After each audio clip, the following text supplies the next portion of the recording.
আসলে তাদের অভিমত যে এতদিন পরে আসলে স্কুল খুলছে, যেহেতু শিক্ষার্থীরা এর মধ্যে আসলে প্রায় 1 মাস, গত 17 তারিখ থেকে কিন্তু স্কুল কলেজগুলো বন্ধ ছিল। সবথেকে বেশি আসলে কষ্টের মধ্যে ছিল সাধারণ যারা ছাত্র, খুবই বাচ্চা, মানে 1 থেকে ক্লাস 5 পর্যন্ত যারা পড়াশোনা করে এরা। তারা বলছিলেন যে এই সমস্ত বাচ্চারা আসলে বাসায় বসে তারা টিভি দেখেছে, কিন্তু বাসা থেকে বের হতে পারেনি, কারণ দেশের পরিবেশ যে খুব একটা ভালো ছিল তা না। অস্থিতিশীল পরিবেশের মধ্য দিয়ে দেশটা গেছে।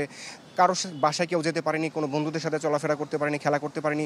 তো আজকে কিন্তু এই সমস্ত শিক্ষা প্রতিষ্ঠান খুলে দেওয়ার পরে তাদের মধ্যে কিন্তু যে প্রাণের উচ্ছল আসলে সেটা আমরা লক্ষ্য করেছি। তারা কিন্তু স্কুলে এসেছে, তাদের সহপাঠীদের সাথে খেলা করেছে। তারা স্কুলে ঢোকার আগে কিন্তু তারা আমার সাথে কয়েকজনের কথা হচ্ছিল, তারা আসলে বলছিল যে তারা নিজেদের মধ্যে আসলে যতটুকু জায়গা আছে স্কুল যে সমস্ত কম্পাউন্ডের মধ্যে তারা তাদের সাথে খেলা করেছেন, এবং পরবর্তীতে আসলে আজকে সেইভাবে ক্লাস না হলে আসলে শিক্ষার্থী এবং অভিভাবক এবং শিক্ষক যারা আছেন তারা আসলে তাদের বাচ্চাদের সাথে কথাবার্তা বলছেন এবং ভালো একটা সময় কাটছে আসলে।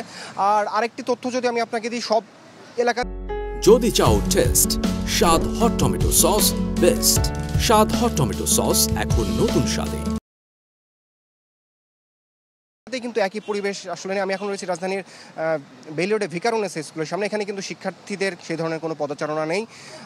আমি ভেতরে গিয়েছিলাম, এখানকার যিনি সহকারী অধ্যাপক রয়েছেন তার সাথে কথা বলেছিলাম। তিনি আসলে বলছিলেন, ভারপ্রাপ্ত অধ্যাপক তিনি বলছিলেন যে আসলে তারা আসলে বলছিলেন যে শিক্ষার্থীদেরকে এখানে আসার জন্য, কিন্তু শিক্ষার্থীরা এখন পর্যন্ত ঠিক সেভাবে আসছে না। তারা নোটিশ করছেন যাতে আজকে যেহেতু বুধবার, বৃহস্পতি বা রবিবার থেকে তারা সব শিক্ষার্থীদেরকে এই সমস্ত শিক্ষা প্রতিষ্ঠানে এসে আবার নতুন করে যাতে তারা ক্লাস শুরু করতে পারে সেই বিষয়গুলো তারা নির্দেশনা দিচ্ছেন। তবে তারা বলছিলেন যে আসলে তারা পুরোপুরি প্রস্তুত রয়েছেন, শিক্ষকরাও আছে, শ্রেণীকক্ষ পুরোপুরি প্রস্তুত আছে, শুধুমাত্র শিক্ষার্থীদের আসলে সে ধরনের পদচারণা নেই, যার কারণে আসলে তারা ঠিকমতো ক্লাস নিতে পারছেন না। আর এই বিষয়গুলো আসলে শুধুমাত্র আমরা বেশিরভাগ যে বিষয়গুলো আমরা দেখতে পাচ্ছি বেসরকারি যে সমস্ত প্রতিষ্ঠানগুলো রয়েছে, আমি মোহাম্মদপুরে ছিলাম, ধানমন্ডি যে সমস্ত ইংলিশ মিডিয়াম স্কুলগুলো রয়েছে এবং বেশ কিছু ধানমন্ডি আইডিয়াল স্কুলের এবং অন্যান্য আশেপাশে যে সমস্ত ল্যাবরেটরি স্কুল, এইগুলোতে আমরা কিন্তু সে ধরনের। আপনাকে ধন্যবাদ। দর্শক, বেইলি রোডের ভিকারুননিসা স্কুল থেকে বিস্তারিত জানাচ্ছিলেন রমিজ হোসাইন।